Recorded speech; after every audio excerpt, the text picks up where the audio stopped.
ప్రతి మాసంలో దీపదానం ఎంతో ప్రధానమైనది.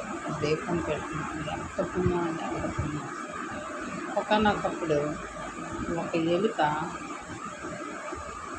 ఆహారం కోసం ఊరంతా తిరుగుతుందట. అయితే అది ఆహారం కోసం గుడిలోకి వెళ్ళిందన్నమాట. ఆ రోజు కార్తీక పౌర్ణమి రోజు మాట.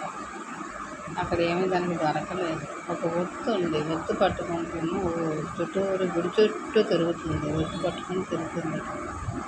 అప్పుడు ఇంకొక ఒత్తికి ఈ ఒత్తికి తగిలి దీపం వెలిగిందట. అప్పుడు ఆ ఒత్తు వెలుగులోనే వెలిగించి ఆ వేడికిది చనిపోయింది ఎలుక. అప్పుడు శివుడి యొక్క దూతలు వచ్చి దాన్ని కైలాసం పట్టుకొని వెళ్ళాయంట.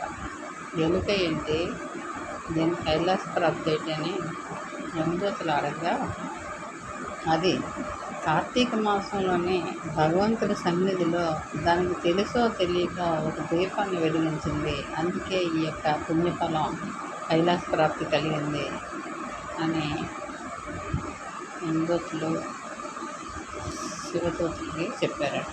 అయితే మనం కూడా ఇలాంటి కార్తీక మాసంలో భగవంతుడికి మనకు తగినంత ఒక దీపం పెట్టి మనసుకి దండం పెట్టుకొని, మనసుతో దండం పెట్టుకొని మనకున్న దాంట్లో మనం భగవంతుడికి మనం అర్పించితే మనకి పుణ్యఫలం దొరుకుతుంది. ఓం నమ శివాయ.